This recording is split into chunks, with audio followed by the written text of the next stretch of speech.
Dengan pertumbuhan ekonomi yang terus meningkat, berimplikasi pada meluasnya lapangan pekerjaan baru di masyarakat. Namun, di satu sisi hal tersebut masih belum bisa dinikmati secara maksimal oleh sebagian kelompok masyarakat, khususnya tunanetra. Stigma terhadap keterbatasan tunanetra dianggap akan mengganggu produktivitas dan kinerja mereka, menjadi salah satu pertimbangan bagi para pengambil kebijakan di dunia kerja untuk mempekerjakan tunanetra. Faktanya, teknologi dan berbagai sarana prasarana yang bisa diakses penyandang tunanetra memungkinkan adaptasi yang luar biasa terhadap aktivitas sehari-hari termasuk dalam pekerjaan. Di beberapa kota besar, pekerjaan inklusif yang melibatkan tunanetra mulai bermunculan. Tahukah Anda?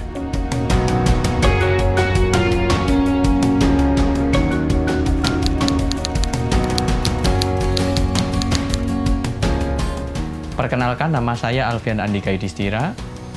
Saya tinggal di Jalan Margodadi, Kota Surabaya, Jawa Timur. Saya tunanetra sejak usia 3 bulan karena hidrosipalus dan toksoplasma. Pendidikan saya SD dan SMP di SLBA YPAB Kota Surabaya, sekolah khusus untuk penyandang tunanetra di Kota Surabaya. SMA saya di SMA Negeri 8 Kota Surabaya yang merupakan sekolah inklusi. S1, saya di S1 Antropologi Universitas Airlangga Surabaya, dan saat ini saya juga menjadi mahasiswa S2 Magister Kebijakan Publik Universitas Airlangga Kota Surabaya.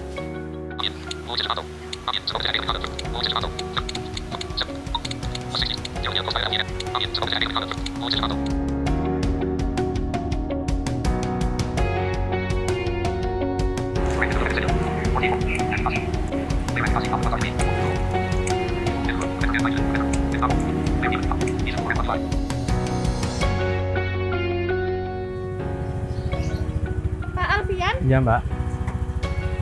Mau ke Pakuan ya, Pak? Iya, mau ke Pakuan. Ini ya, Pak Elmi. Oke, terima kasih.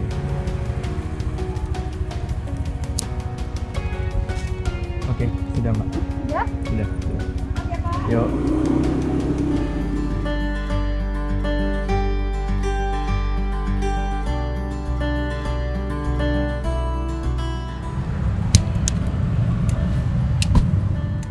Setelah sampai di kantor, biasanya saya dibantu security untuk ke lift. Karena liftnya memang kurang aksesibel, tapi setelah itu saya naik sendiri. Setelah keluar dari lift, menuju ruang kantor saya juga secara mandiri, karena memang saya sudah menghafal letak ruangannya di mana. Meskipun di sana sangat banyak ruangan yang disewakan dengan kantor-kantor yang lain, tapi saya bisa sampai di kantor dengan lancar.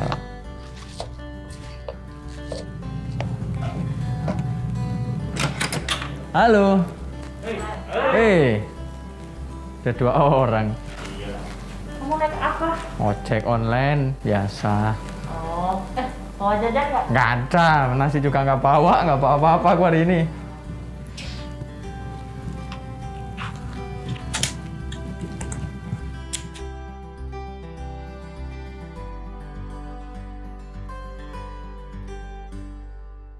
Dapat informasi dari Badan Kegiatan Kesejahteraan Sosial Provinsi Jawa Timur (PK3S) mengatakan bahwa ini ada lowongan kerja gitu ya sebagai distrik focal point di Kota Surabaya. Wah, saya penasaran apa ini. Terus akhirnya cobalah membuka websitenya gitu ya. Terus di situ ada dokumen yang bisa saya download. Ternyata ini adalah informasi terkait dengan bagaimana mendaftar sebagai distrik focal point di USID Mitra Kunci. Setelah saya membaca itu, wah ternyata banyak yang harus dipersiapkan, meskipun waktu itu deadline-nya sebenarnya cukup mepet ya, tapi ya waktu itu saya langsung bikin surat lamaran, bikin CV gitu yang bagus, lalu saya persiapkan kayak ijazah, sertifikat kepemimpinan yang pernah saya ikuti gitu. Saya kirim ke emailnya rekrutmennya USID Mitra Kunci, langsung aja waktu itu. Kalau dibilang proses wawancaranya, wah lama ya sebenarnya. Waktu itu proses wawancaranya lama karena gini, yang ditanyakan itu memang lebih banyak pada seberapa banyak keterlibatan saya pada isu-isu disabilitas itu. Terus selama ini saya aktif di organisasi apa saja, lalu kegiatannya apa saja, saya terlibat sebagai apa, memimpin kegiatan apa saja, itu yang banyak ditanyakan. Lalu juga bagaimana saya beraktivitas dengan teknologi gitu ya, misalkan ngetiknya kayak gimana, lalu kalau baca dokumen seperti apa, buka email bisa atau tidak, apa aplikasi yang mendukung. Banyak sekali terkait itu yang dipertanyakan. Jadi lebih banyak bagaimana kita hidup ini sebagai tunanetra yang mandiri sih, sehingga yang mewawancara itu yakin bahwa ketika kita bekerja maka kita bisa melakukan tugas-tugas itu dengan baik. Ketika saya mendapat informasi bahwa saya diterima, yang saya lakukan itu langsung menghubungi Mbak Ripi ya, karena saya sudah tahu kan klaster fasilitator saya adalah Mbak Ripi. Saya ngomong, Mbak ini saya diterima, maka minta tolong dikonfirmasi ke satpam, resepsionis, semuanya yang ada di kantor itu bahwa akan ada pekerja dengan tunanetra di sana. Sehingga mereka nanti nggak kaget ngelihat saya gitu kan. Itu yang pertama. Terus saya main ke kantor gitu ya. Saya main ke kantor, saya mulai ngapalin ini tempat kerjanya di mana, meja saya di mana, lalu toiletnya di mana, ini liftnya bagaimana, karena liftnya nggak aksesibel. Jadi saya harus hafalin itu tempatnya. Kalau yang sebelah sini ini lantai sekian. Kalau sebelah sini ini untuk membuka, menutup dan sebagainya.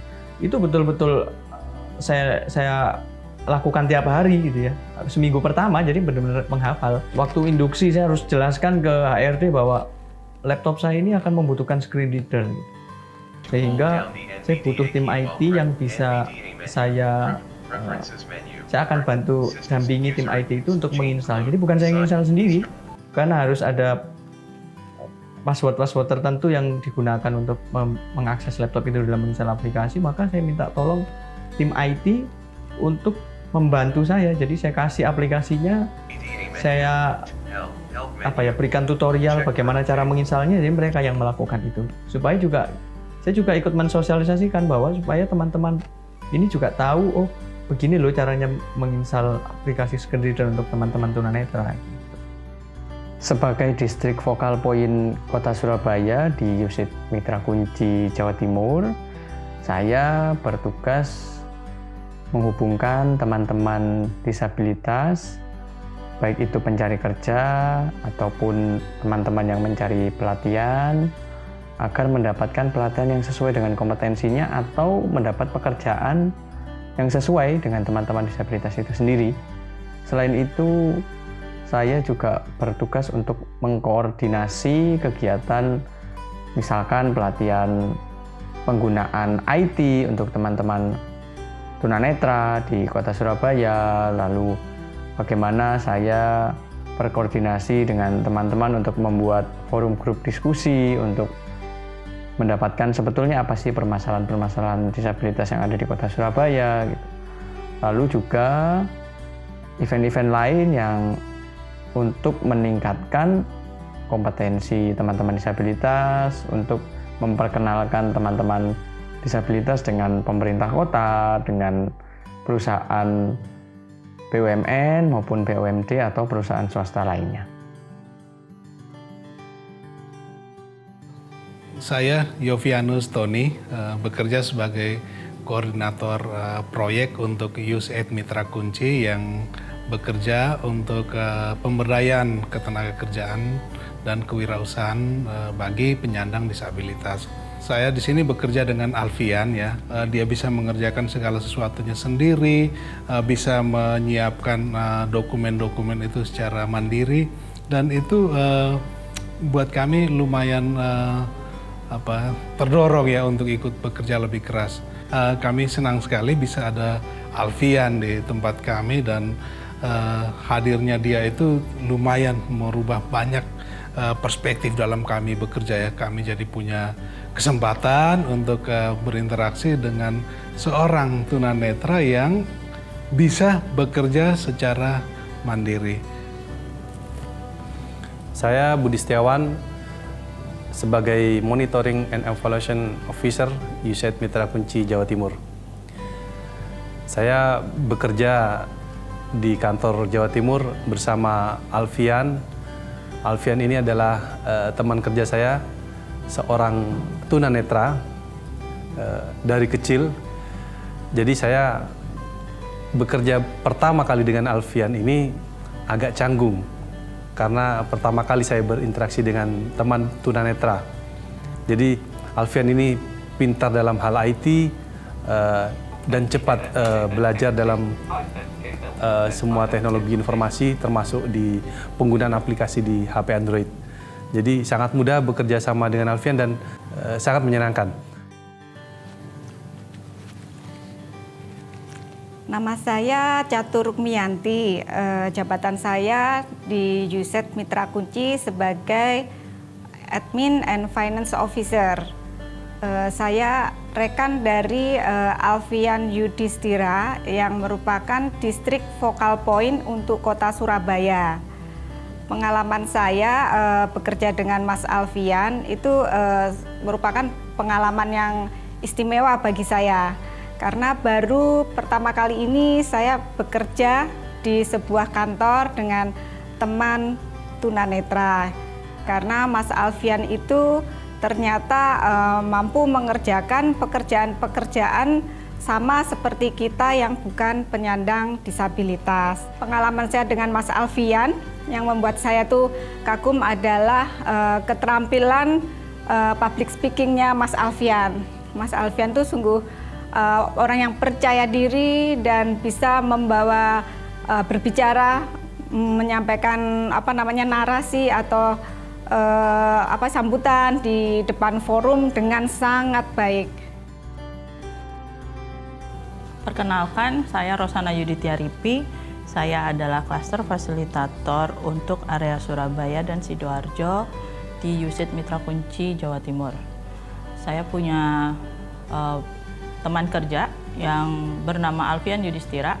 Dia adalah seorang tunanetra yang bekerja sebagai distrik focal point untuk area Surabaya.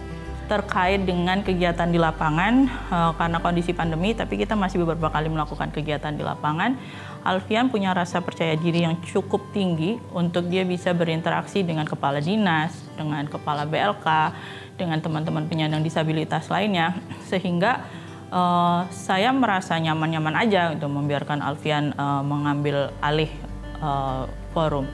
Jadi menurut saya ketika kita bekerja dengan teman-teman penyandang disabilitas tunanetra itu bisa-bisa saja kok. Cuman tinggal bagaimana kita beradaptasi dan mau saling membantu. Pertama, pesan saya untuk teman-teman tunanetra, kalau teman-teman masih punya akses gitu ya, maka manfaatkan itu sebaik-baiknya. Belajarlah sebaik-baiknya. Kalau punya teknologi, punya handphone, punya laptop, pelajari itu sebaik-baiknya. Minimal apa yang bisa dikerjakan teman-teman di kantor itu teman-teman bisa lakukan. Mengetik, browsing, ya. Itu teman-teman bisa lakukan. Itu dulu yang paling penting. Setelah itu perbaiki attitude teman-teman gitu. Jadi bagaimana kita berhadapan dengan orang lain, berbicara dengan orang lain, itu sangat-sangat penting gitu. Komunikasi yang baik dengan setiap orang itu sangat dibutuhkan dalam bekerja apapun gitu, bekerja apapun.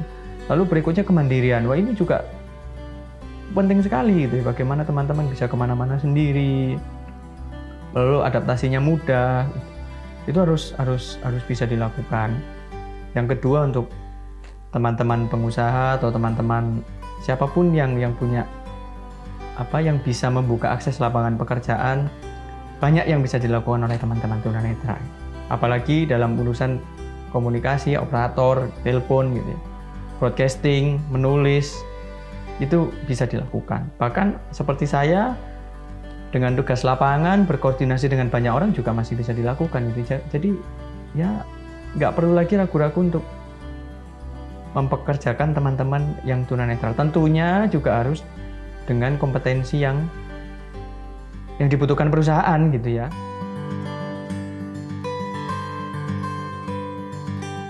Perkembangan dan pertumbuhan lembaga nirlaba sektor swasta di Indonesia saat ini sangat menggembirakan. Ini tentu bisa menjadi salah satu potensi peluang kerja untuk para tunanetra. Video ini menunjukkan bagaimana seorang Alfian Andika, sosok tunanetra muda asal Surabaya, merintis karir dengan bekerja pada lembaga nirlaba pasca ia menyelesaikan pendidikan tinggi. Peran Alfian pada lembaga nirlaba ini tidak lepas dari adanya akomodasi yang layak atau reasonable accommodation yang disediakan oleh lembaga nirlaba tempat ia berkarya. Untuk itu, Pertuni ingin berpesan pada semua pengelola lembaga nirlaba apapun bidangnya untuk tidak ragu-ragu merekrut dan menerima karyawan penyandang tunanetra. Video ini membuktikan bahwa seorang Alfian Andika yang menyandang tunanetra mampu menjalankan tugas dan peran sesuai dengan kompetensi yang ia miliki karena adanya akomodasi yang layak yang disediakan oleh lembaga tempat ia berkarya. Akomodasi yang layak atau reasonable accommodation adalah kunci untuk membangun lingkungan kerja yang inklusif.